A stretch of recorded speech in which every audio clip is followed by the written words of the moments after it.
I'm going to talk about feminism and its relation to capitalism. And I'm going to present some basic theses about the relationship between feminism and capitalism as general pointers which we can use to develop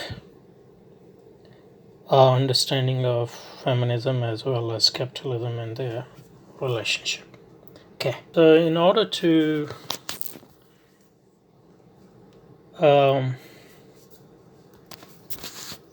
understand feminism, the first thing which we need to understand is the general character of capitalist movements.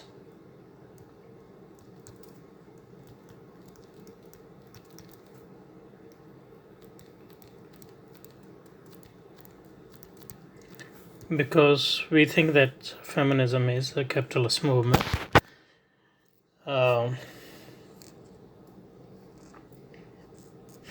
And it should be understood as a capitalist movement. And capitalist movements, there are many capitalist movements, but there's a fundamental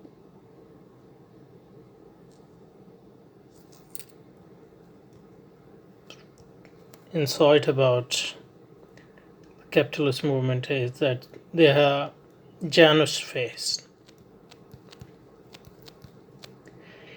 in the sense that they have two faces or two aspects.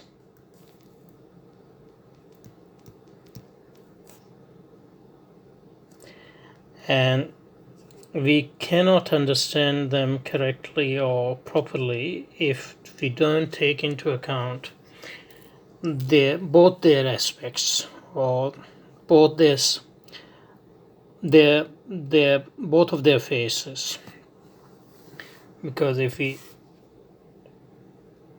concentrate on one side or one aspect or one face at the expense of the other, then we would miss fundamental truths about a capitalist movement like feminism, and the reason for their strength as well, and the reason for their power as well.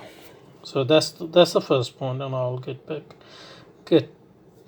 into the detail of it, what I mean by that. But that's the first thing we should be. So what are those two faces or two aspects of every powerful capitalist movement?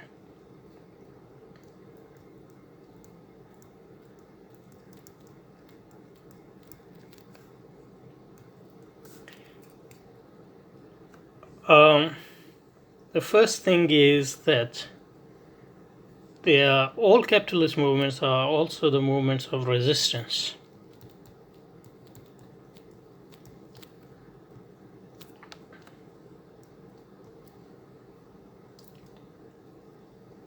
That is resistance in general, but also resistance to capitalism itself. And that's the point. And that's their charm and their power. And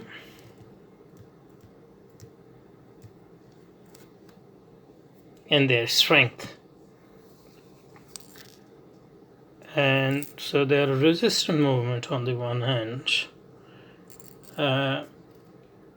and on the other hand they are incorporationist.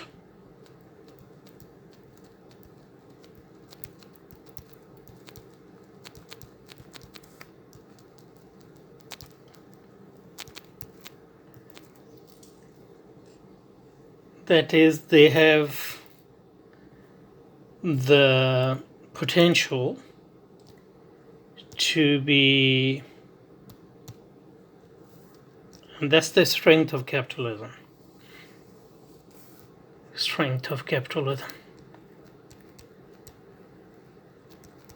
That capitalism can actually incorporate into itself and make a resistance movement into a capitalist movement and use it to strengthen it itself. And it has done time and again. With feminist movement, with labor movement, with religious movement, with nationalist movement, with socialist movements, with trade unions. If you read some of the work by Marxists like Marcuse and even Michel Foucault, you will find some analysis of this aspect of capitalism is capitalism power to be able to incorporate the resistance movement. So most of the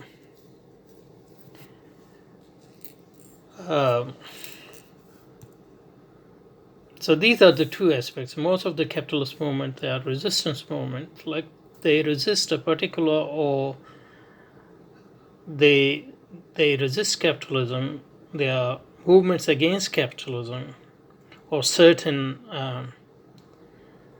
aspects of capitalism, or even capitalism as a whole, potentially or actually.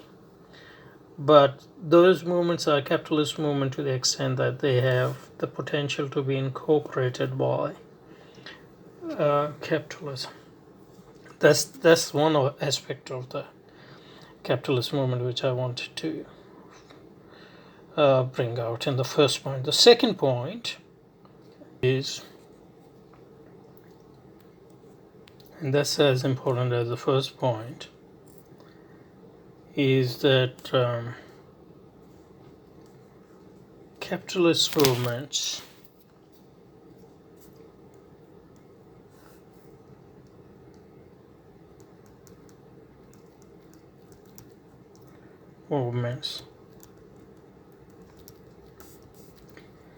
work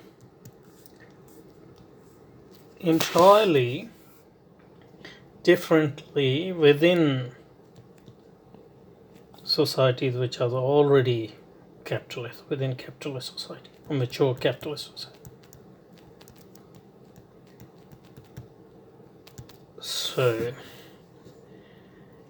within capitalist society, mature capitalist society, the same movement would have a different function than within, say, a society which is non-capitalist,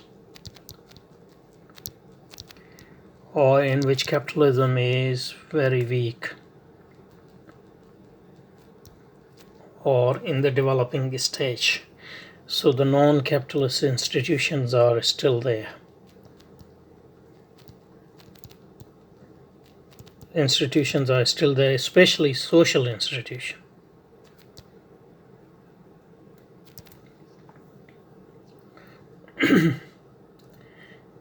And many capitalist movements have one function within capitalist society and a very different function within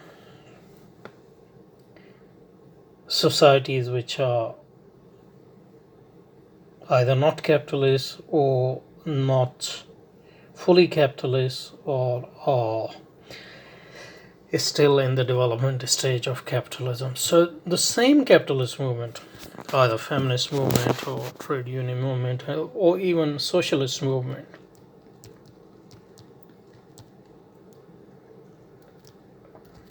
may act as a resistance movement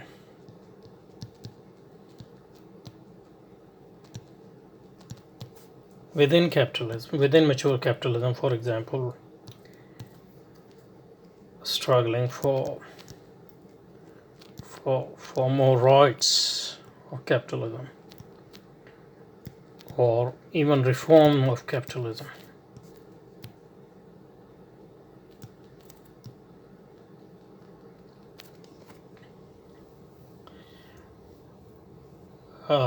Reform of capitalism, for example. So they,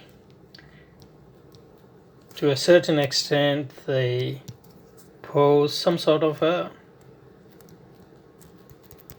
problem or threat to capitalism, in the sense that capitalism has to deal with them, concede some ground, and try to incorporate in a revamped form, depending on the strength of a movement.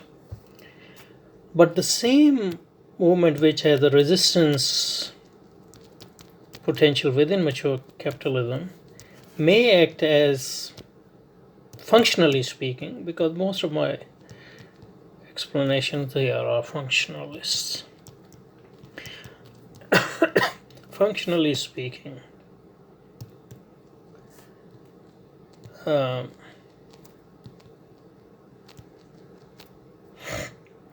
they are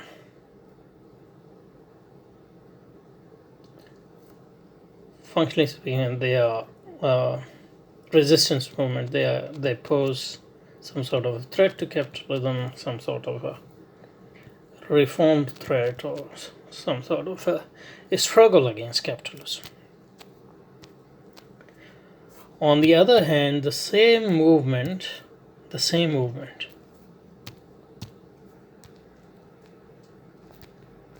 can act as an agent of capitalism, functionally speaking. So they don't have to be conscious agents of capitalism, but many a time they are actually conscious agents of capitalism. In the non-capitalist world, in societies where capitalism is weak, the same movements act as agent of capitalism in the sense that they lead the way to struggle against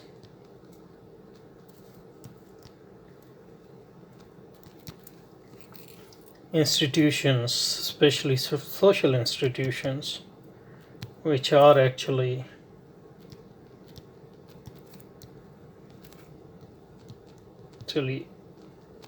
potential or actual resistance to capitalism. For example, a family,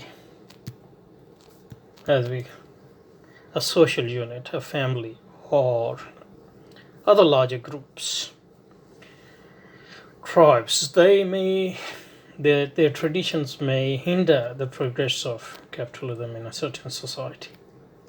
And for example, feminist movement may act as an agent, conscious or unconscious, on the functional level, to break those in order to pave the way for capitalist development and overcome resistance to capitalism. Similarly, socialism,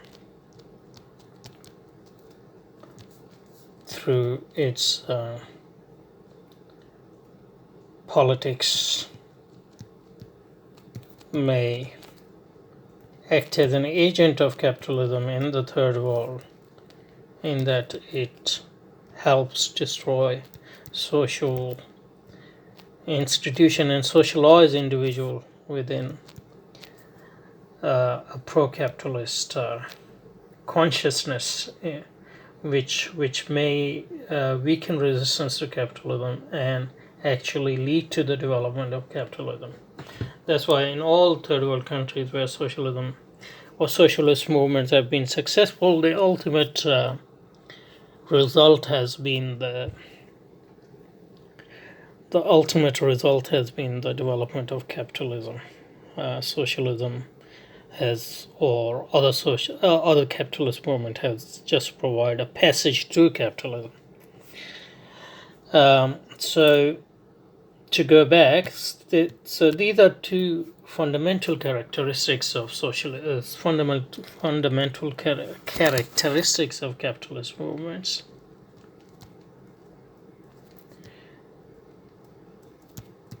They are Janus-based in the sense that they can be a resistance against capitalism, as well as the movements which have the potential to be incorporated into capitalism and hence strengthen capitalism. So that's the first thing about social. And the second is the same socialist movement which within mature capitalism can provide resistance to capitalism may actually function as an agent of capitalism in destroying the hindrances to capitalism in non-capitalist societies, and the way for the development of capitalist consciousness, etc. Now, these are the two basic things which are fundamental for understanding feminism and its place in the capitalist movement and its functions in all those four areas, and we'll look at it hopefully in the next video. But I want to finish this video with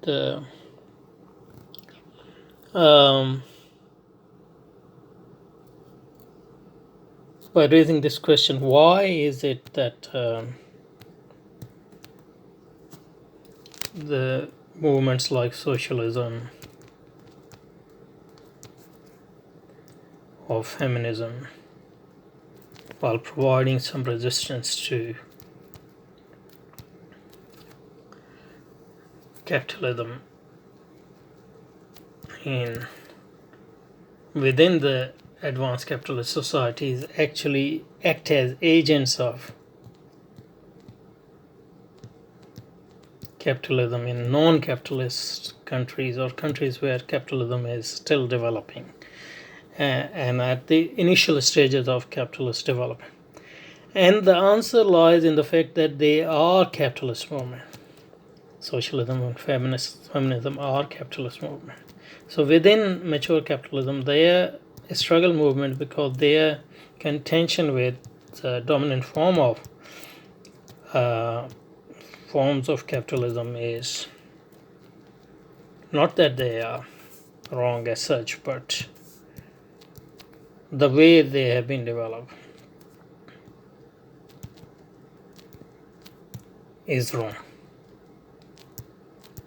So, for example, socialism problem with capitalism is not accumulation, but it is how that accumulation is being affected and how that accumulation can be improved and how that accumulation can benefit not just individuals but also society as a whole and humanity as a whole as well for some socialist movements. Similarly, feminist movement is a capitalist movement in the sense that its problem with capitalism is not accumulation, but its problem with capitalism is that it excludes women from participation in that process of accumulation and also reaping the benefits of those. So benefits of that accumulation. So within capitalism, that is the rationale for their resistance.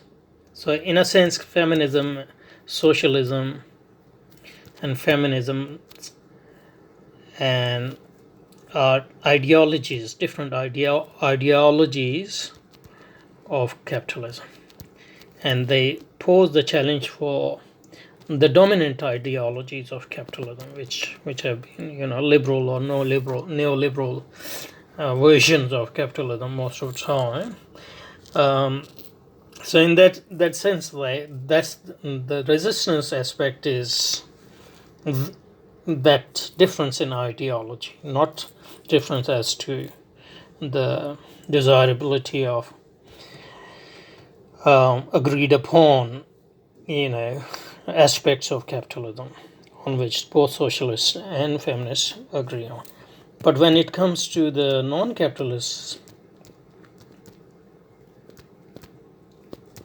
countries, there's no such problem because within non-capitalist countries, all ideologies of capitalism agree that those are backward societies and they must be transitions towards capitalism. And without capitalism, there can't be any dominance of socialist capitalism or feminist capitalism, etc. So in that sense, in non-capitalist countries, feminism and socialism and all those capitalist movements are natural allies of imperialism and dominant form of capitalism, even if they pretend that they are not, or even they think themselves that they are not, by their nature, by their very nature, by the nature of their ideologies, they are